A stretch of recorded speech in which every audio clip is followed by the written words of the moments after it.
9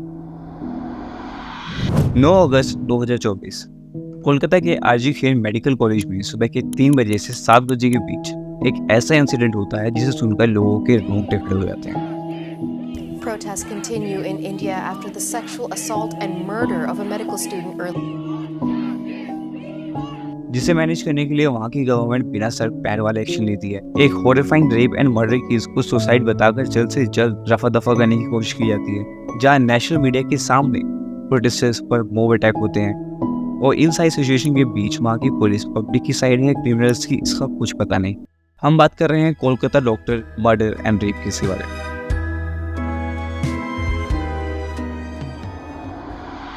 आप लोगों को इस केस के बारे में न्यूज़ चैनल से सोशल मीडिया के थ्रू कुछ ना कुछ आइडिया लग गया होगा, पर फिर भी हम इसे एक बार थोड़ा अच्छे से समझने की कोशिश करते हैं।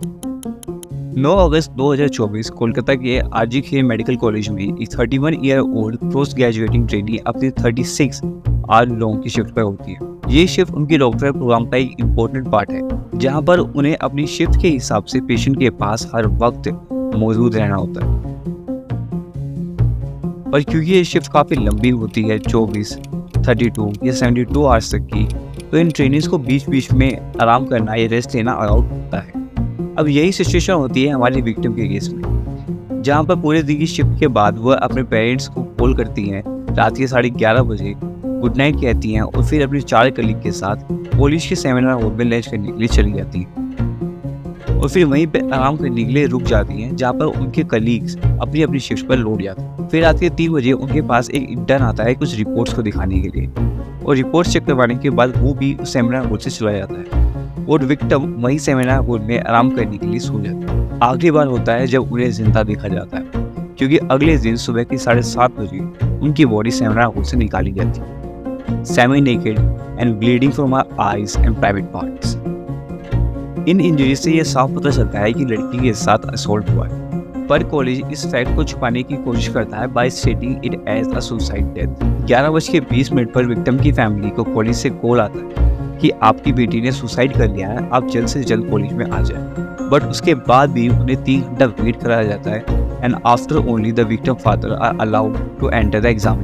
ही saw her daughter and completely broke down. पर अपनी बेटी की बॉडी पर इंजरीज को देखकर वो ये समझ जाते हैं कि ये सुसाइड तो नहीं है, जिस वजह से फैमिली पुलिस में एक FIR दर्ज कराती है, जहाँ ये केस सुसाइड से अननेचुरल डेथ से फिर रेप एंड मर्डर केस में चेंज करा जाता है पुलिस और उनकी फोरेंसिक टीम की रिसर्च के बेसिस पर। जब पुलिस इस केस को थोड़ा और इन्वेस्टिगेट करती है तो उन्हें CCTV फुटेज के थ्रू रात के 4 बजे एक इंसान सेमिनार हॉल की तरफ जाते हुए दिखाई देता है, जिसमें शॉर्ट्स, स्लीवलेस टी-शर्ट्स और वायरलेस हेडफोन्स पहने हुए होते हैं। जब पुलिस अपनी इन्वेस्टिगेशन आगे बढ़ाती है तो उन्हें वही हेडफोन्स क्राइम सीन पर भी मिलते हैं, और फिर जब सस्पेक्ट के फोन का ब्लूटूथ ऑन करा जाता है तो वह उस डिवाइस से ऑटोमेटिकली कनेक्ट हो जाता है, जिसके बाद पुलिस सस्पेक्ट की नेल से DNA सैंपल्स लेती है, विक्टिम के DNA सैंपल से मैच करती है और ये भी मैच हो जाते हैं।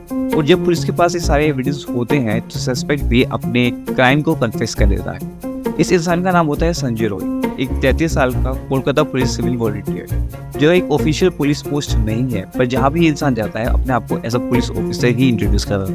बट शॉकिंग बात यह है कि इसे ये वॉलंटियर की जॉब भी मिली कैसे, क्योंकि वॉलंटियर की एलिजिबिलिटी में एक क्राइटेरिया ये होता है कि इंसान के ऊपर कोई भी पिछले क्रिमिनल केसेस या पुलिस केसेस एक्टिव नहीं होने चाहिए। पर संजय रॉय के ऊपर मल्टीपल क्रिमिनल चार्जेस होते हैं, जैसे एक्सटॉर्शन, इंटिमिडेशन, जिसमें से एक केस जहां संजय अपनी 3rd वाइफ जो प्रेग्नेंट होती है उसके साथ मारपीट करती है। बाद में ये चीज़ उसकी वाइफ की फैमिली पुलिस में रिपोर्ट करती है, पर पुलिस कोई सख्त कदम नहीं उठाती उस टाइम। अब एक क्वेश्चन ये है कि अगर इसके ऊपर इतने क्रिमिनल केसेस हैं और ये अंदर एक ऑफिशियल पुलिस ऑफिसर भी नहीं है, तो ये कैंपस के अंदर इतनी आसानी से कैसे आ जाएगा? वेल, इसका जवाब है कॉलेज के प्रिंसिपल संदीप घोष। इस केस को मर्डर से सुसाइड बनाने का काम इन्हीं के कहने पे हुआ था। कॉलेज को ये इंसान एज ए डिक्टेटर रूल करता था। करप्शन, टेंडर में से कमीशन खाना इसके लिए आम बात थी, और अगर कोई स्टूडेंट इसके अगेंस्ट बोल दे तो ये उन्हें फेल करवा दिया करता था।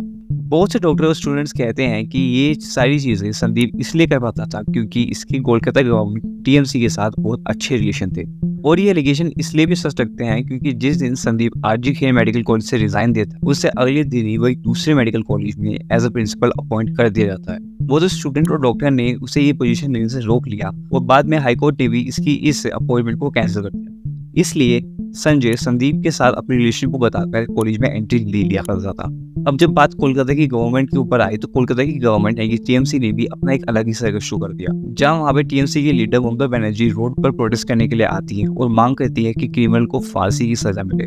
किससे? खुद ही की गवर्नमेंट से। बहुत से लोगों को पता है कि ये एक डिस्ट्रैक्शन है, मेन मुद्दे से लोगों को डिस्ट्रैक्ट करने के लिए, पर अब डॉक्टर और स्टूडेंट्स अपनी गवर्नमेंट के साथ साथ पुलिस पर से भी विश्वास खो बैठे हैं, जिसका एक रीजन तो यही है कि इस केस को बहुत धीरे धीरे आगे बढ़ाया जा रहा है। बहुत से लोगों को डर है कि इस बीच एविडेंस को मिटाने की कोशिश की जा सकती है, और ये कंसर्न तब ज्यादा बढ़ जाता है जब करीब 1000 लोगों की प्रोटेस्टर्स के ऊपर नेशनल मीडिया के सामने अटैक किया।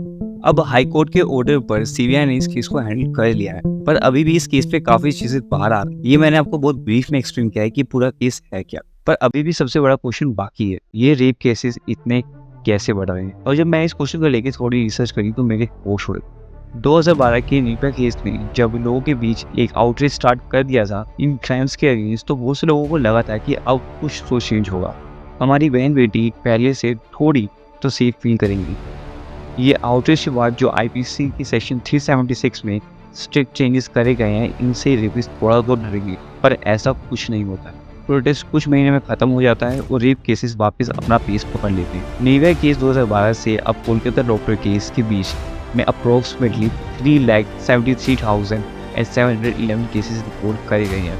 मतलब अब हर 16 मिनट में एक रेप इंडिया के अंदर होता है, और ये रिकॉर्डेड डेटा है। आई बिलीव कि एक्चुअल नंबर इससे भी काफी बड़ा हो जो रिपोर्ट नहीं होता। और इन सारे केसेस में कुछ केसेस ऐसे भी हैं जो हाईलाइट ओवर द ईयर्स, जैसे शक्ति मिल रेप केस 2012 में, कथुआ रेप केस 2019 में, हाथरस रेप केस, और अब बहुत रिसेंटली मणिपुर का रेप केस। अब ऐसा लगता है कि हर साल ऐसा कुछ होता है हमें रिमाइंड कराने के लिए कि इंडिया वुमेन्स के लिए सेफ नहीं है, ना ही तुम्हारे घर में, ऑफिस में, या अब हॉस्पिटल्स में। जो तुम्हारा विश्व गुरु वाला एक सपना है ना, वो एक ढूंढ ही है, क्योंकि हम आज भी लड़कियों को बराबर नहीं मानते। और अगर आप मुझसे इन चीज़ों का रीजन पूछोगे तो मेरे से दो ही आंसर्स हैं इसके। जैसे कि मैंने पहले बताया कि हम आज भी लड़कियों को अपने बराबर नहीं मानते। जब तक ये माइंडसेट चेंज नहीं होगा तब तक अनफॉर्चुनेटली ये केसेस सामने आते रहेंगे। और दूसरा रीज़न है कि आज हमारा लॉ एंड इन्फोर्समेंट बहुत ढीला है। पर अगर हम इन प्रॉब्लम्स के सोल्यूशन के बारे में बात करें तो पहला प्रॉब्लम के सोल्यूशन तो हम जल्दी से नहीं निकाल सकते, क्योंकि सोच बदलने में टाइम लगता है। बट हम अपनी लॉ एंड इन्फोर्समेंट को स्ट्रॉन्ग कर सकते हैं। जो क्रिमिनल्स हैं उन्हें जल्द से जल्द सजा सुना सकते हैं, और जो विक्टिम है उन्हें जल्द से जल्द न्याय दिलवा सकते हैं। मुझे ये पता है कि ये सारी चीज़ें कब तक इम्प्लीमेंट होगी और आप कब तक ऑन ग्राउंड रिजल्ट इन चीज़ों का देख पाएंगे। इसलिए मेरे पे एक थर्ड सोल्यूशन भी है कि आप अच्छे से पढ़े, बहुत पैसा कमाए और अपनी फैमिली को लेके एक ऐसी कंट्री में शिफ्ट हो गए जहाँ पे सेफ्टी ज़्यादा है, जैसे यूएसए, यूएई और जापान। मुझे नहीं पता कि मेरे सोल्यूशन कितने मैच्योर और प्रैक्टिकल हैं, पर मे बी मेरी डिसअपॉइंटमेंट है अपनी देश से लेके। पर मैं ज़रूर चाहूँगा कि आप लोग भी कमेंट में अपने सोल्यूशन या इस चीज़ के ऊपर अपनी राय। और till then I have to say कि बी से हम मिलते हैं अगली वीडियो में।